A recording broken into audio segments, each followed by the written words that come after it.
Si vous êtes victime de harcèlement au travail, il y a une série d'actions qui peuvent être mises en œuvre pour essayer de régler le problème. Alors d'abord, il faut commencer par définir ce qu'est un harcèlement au travail. Un événement isolé ne constitue pas en soi un harcèlement au travail. Il faut effectivement qu'il y ait une notion de répétition, qu'il y ait plusieurs faits répétitifs qui, dans leur ensemble, constituent du coup un harcèlement au travail. Alors ces faits en eux-mêmes, pris isolément, peuvent être graves comme tout à fait anodins. Ça peut être le fait d'être simplement isolé sur son lieu de travail. Ça peut être le fait d'être contrôlé de manière un petit peu trop zélée. Ça peut être le fait d'être dénigré par des petits commentaires, etc. Si c'est répétitif, et la notion de répétition est vraiment importante, ça peut constituer un harcèlement. Il faut donc vérifier qu'on répond bien à ces conditions avant de qualifier les faits de harcèlement. Ce n'est pas un événement isolé, un épisode difficile, une dispute. C'est vraiment la notion de durée, de répétition qui est fondamentale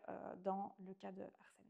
Comment faire pour prouver que, effectivement, vous êtes victime de manière répétitive de petits faits anodins? Moi, ce que je conseille, c'est de tenir un journal où on note les petits incidents journaliers dont on a été victime. Ça permet de garder une trace de ce qui s'est passé un petit peu tous les jours. C'est également important de garder des témoignages de collègues, des emails qui vont être envoyés et donc de constituer comme ça un dossier complet qu'on pourra soumettre aux conseillers en prévention, voire aux juges par la suite. Si vous estimez effectivement que ces faits sont établis, que faire?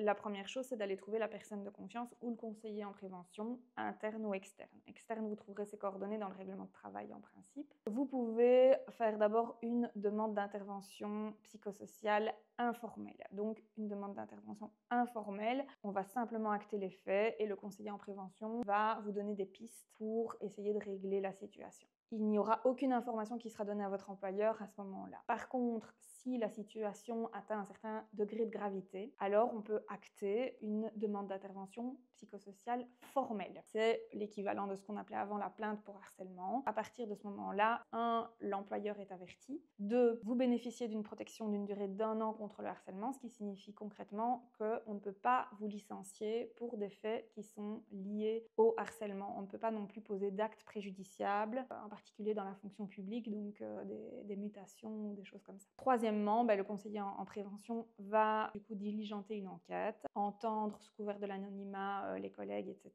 et rendre un rapport où il va conclure à des faits de harcèlement ou non, et surtout il va émettre des recommandations à l'attention des personnes impliquées et de l'employeur, recommandations que l'employeur a l'obligation de mettre en œuvre pour essayer d'améliorer les choses. Ça peut être des recommandations de tout ordre, donc par exemple mettre en œuvre une médiation, changer les modalités de travail, changer de bureau pour ne plus être à côté d'un collègue qui poserait souci. Ça permet effectivement dans une multitude de cas de mettre fin au harcèlement. Si ce n'était pas suffisant ou si l'employeur ne mettait pas en œuvre les recommandations, il y a d'autres possibilités. Donc on peut par exemple saisir le contrôle du bien-être au travail ou l'auditorat du travail pour effectivement contraindre à appliquer certaines recommandations. Et si ce n'était toujours pas suffisant, on peut alors introduire une action en justice. Il y en a deux types. Il y a ce qu'on appelle l'action en cessation pour mettre fin au fait de harcèlement. Et donc là, on peut demander au tribunal d'imposer par exemple une médiation au sein de l'entreprise, ce qui marche très bien. Et puis, il y a une action en indemnisation pour essayer d'obtenir la réparation du préjudice subi dans le cadre du harcèlement. Dans ce cadre-là, il faut effectivement que le harcèlement soit reconnu dans un premier temps. Et puis, on peut demander une indemnisation qui est forfaitaire et qui est de 3 à 6 mois selon les